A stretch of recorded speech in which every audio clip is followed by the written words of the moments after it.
अभी तो पाकिस्तान के साथ बस एक शुरुआत हुई है और पाकिस्तान के JF-17 विमान जमीन पर उतार दिए गए हैं और ये उड़ नहीं पाएंगे। अगर लड़ाई होती है तो पाकिस्तान के सारे JF-17 बेकार हो जाएंगे। आखिर ऐसा क्या हुआ है? वैसे आपको बता दें, पाकिस्तान के साथ आगे भी बड़ी चीजें होने वाली हैं। वो कहते हैं ना, इब्दाए इश्क रोता है क्या, आगे आगे देखिए होता है क्या। वहीं दूसरी तरफ चीन से परेशान होकर ऑस्ट्रेलिया ने भी अब बड़े बड़े हथियारों को निकालना शुरू कर दिया है। ऑस्ट्रेलिया की हाइपरसोनिक मिसाइलों को देखकर चीन ने क्या कहा? चीन और ऑस्ट्रेलिया के बीच की जारी तनाव अब गंभीर रूप लेता दिखाई दे रहा है। यहाँ तक कि एक जंग की तैयारी भी शुरू हो गई है। क्या चीन और ऑस्ट्रेलिया के बीच ही पहली लड़ाई की शुरुआत होगी? आइए जानते हैं इन खबरों को विस्तार से। चीन और ऑस्ट्रेलिया के बीच जारी तनाव अब गंभीर रूप लेता दिख रहा है। प्रशांत महासागर में चीन की बढ़ती घुसपैठ को देखते हुए ऑस्ट्रेलिया ने लड़ाइयों की तैयारियां भी शुरू कर दी है। एक जंग की तरह ऑस्ट्रेलिया तैयारी कर रहा है।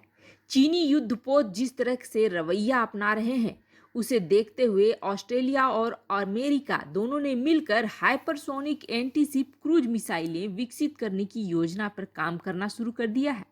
और अब इसी बात को लेकर चीन की सरकारी मीडिया गोबर टाइम्स ने ऑस्ट्रेलिया को धमकी तक दे दी है। गोबर टाइम्स ने लिखा है कि चीन का ऑस्ट्रेलिया को सैन्य दुश्मन बनाने का कोई इरादा नहीं है, लेकिन अमेरिका के साथ मिसाइल विकसित करने का जो नया कदम ऑस्ट्रेलिया ने उठाया है, वह चीन के लिए खतरा बन सकता है। इतना ही नहीं, चीन के इस अखबार ने सेखी बगारते हुए कहा कि हमारी लेजर गन ऐसे किसी भी खतरे से निपटने के लिए सक्षम है। वैसे आपको बता दें, ऑस्ट्रेलिया की रक्षा मंत्री लिंडा रेनॉल्ड्स ने मंगलवार को कहा था कि ऑस्ट्रेलिया चीन और रूस का मुकाबला करने के लिए अमेरिका के साथ मिलकर हाइपरसोनिक क्रूज मिसाइल विकसित करेगा। उन्होंने यह भी कहा था कि हम ऑस्ट्रेलिया सेना को हमारे हितों के खिलाफ आक्रामकता के लिए रोकने के लिए और भी ज्यादा निवेश करेंगे और हथियारों को बनाएंगे। ऑस्ट्रेलिया रक्षा मंत्री ने हालांकि यह खुलासा नहीं किया कि हाइपरसोनिक मिसाइलों को विकसित करने में कितना खर्च होने वाला है, लेकिन इस साल ऑस्ट्रेलिया ने अपने बजट में $6.8 बिलियन की राशि को रखा हुआ है हाइपरसोनिक हथियारों को विकसित करने के लिए। शी जिनपिंग की पिट्ठू मीडिया ने धमकी देते हुए कहा है कि अगर ऑस्ट्रेलिया चीन को उकसाना चाहता है तो चीन भी अपना बचाव करने के लिए तैयार है। हालांकि हमारा इरादा ऑस्ट्रेलिया को अपना सैन्य दुश्मन बनाने का नहीं है। गोबर टाइम्स ने चीन के विश्लेषकों के हवाले से लिखा है कि अगर ऑस्ट्रेलिया अमेरिका के प्रभाव में हाइपरसोनिक मिसाइलों जैसे आक्रामक हथियारों का विकास करता है और उसे तैनात करता है, तो ये हमारे लिए खतरनाक होगा। चीनी सैन्य विशेषज्ञ का कहना है कि हाइपरसोनिक हथियार हर देश के राष्ट्रीय रक्षा के लिए एक चुनौती है। अगर ऑस्ट्रेलिया और अमेरिका सफलतापूर्वक ऐसे हथियार बना लेते हैं तो चीन और रूस भी जवाबी कार्रवाई करेंगे। हाइपरसोनिक मिसाइलें दुनिया भर में मौजूदा मिसाइल रक्षा प्रणाली के लिए काफी हद तक पकड़ के बाहर की चीज है। चीन की DF-17 मिसाइल भी कही जाती है कि हाइपरसोनिक स्पीड से उड़ती है और दावा यह कर रहा है चीन की डायरेक्ट एनर्जी वेपन को बना रहा है और यह एक ऐसा लेजर हथियार है जो कि हाई टेक्नोलॉजी पर आधारित है। उसका दावा है कि यह हाइपरसोनिक मिसाइलों को मार गिराने में कारगर है। हालांकि अब तक किसी भी देश ने उसके दावे को सत्यापित नहीं किया है। वहीं दूसरी तरफ बड़ी खबर निकल कर आ रही है JF-17 उन विमानों का जो पाकिस्तान में है।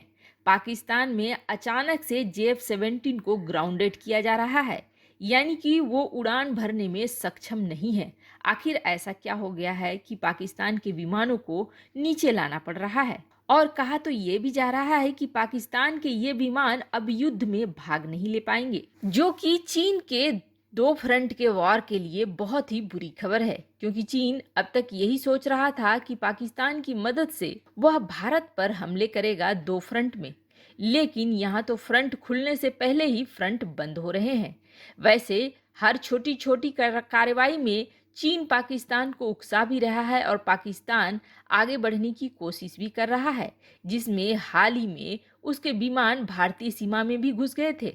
उसके बाद जब जवाबी कार्रवाई का डर लगा तो वो वहां से भाग गए और उससे पहले जब उन्होंने कुछ आतंकवादियों को घुसाने की कोशिश करी थी भारत में, तो भारत ने जिस तरीके से चौकियों को उड़ाना शुरू कर दिया था, बंकरों से उसके सैनिक भाग भाग कर जंगल में छिपने शुरू हो गए थे। उसके बाद पाकिस्तान ने कुछ दिनों के लिए शांति जरूर अपना ली है, लेकिन इस शांति के बाद जो तथ्य निकल कर सामने आ रहे हैं वो ये हैं कि अधिकतर JF-17 विमानों को पाकिस्तान उड़ा ही नहीं पा रहा है, और ऐसा ही रहा तो कुछ दिन में पूरी की पूरी JF-17 का स्क्वाड्रन पाकिस्तान के एयरबेस में खड़ा नजर आएगा। वजह बहुत साफ है, JF-17 चीन और पाकिस्तान की मिलीभगत से बनाई गई विमानों का एक सिलसिला है। असल में ये विमान आप कहें तो चीनी कलपुर्जों और चीनी उपकरणों से ही बने हुए हैं, और पाकिस्तान की इसमें हिस्सेदारी बस इतनी है कि जब ये विमान बनकर आते हैं तो उनकी साफ सफाई और रख रखाव का यह भागीदार होता है। यानी कि JF-17 का कोई भी हिस्सा पाकिस्तान में नहीं बनता है, इसके अधिकतर हिस्से चीन में ही बनते हैं। लेकिन इसकी इंजन की बात जहां तक किया जाए तो पाकिस्तान ने चीन पर भरोसा नहीं किया है। चीन के सामानों पर भरोसा नहीं करना अब पूरी दुनिया में लगभग बढ़ चुका है। लेकिन उस वक्त भी जब JF-17 बन रहा था, पाकिस्तान को खुद चीन के इंजन पर भरोसा नहीं था। तब दोनों देशों ने यह तय किया था कि JF-17 के इंजन रूस से लिए जाएं, और रूस ने JF-17 के इंजनों को देने के लिए हामी भी भर दी थी।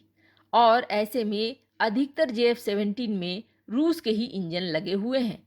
और अब बात यह आ गई है कि अमेरिका की पाबंदियों की वजह से और भारत के दबाव की वजह से रूस पाकिस्तान के JF-17 के इंजनों को अपग्रेड नहीं कर सकता है, और उसके अधिकतर इंजनों में कुछ न कुछ खराबी आ रही है, जिसकी वजह से उनकी रिप्लेसमेंट और अपग्रेडेशन बहुत ज्यादा जरूरी है। पाकिस्तान ने रूस से कई बार इस चीज के लिए मांग करी, और रूस का जवाब हर बार यही रहा कि चूंकि अमेरिका के पाबंदी लगे हुए हैं तो वह डॉलर में व्यापार नहीं कर सकता है, और जब डॉलर में व्यापार नहीं कर सकता है तो पाकिस्तान और रूस के बीच ऐसा कोई माध्यम बना नहीं है जिसमें किसी और करेंसी में अभी व्यापार हो सके।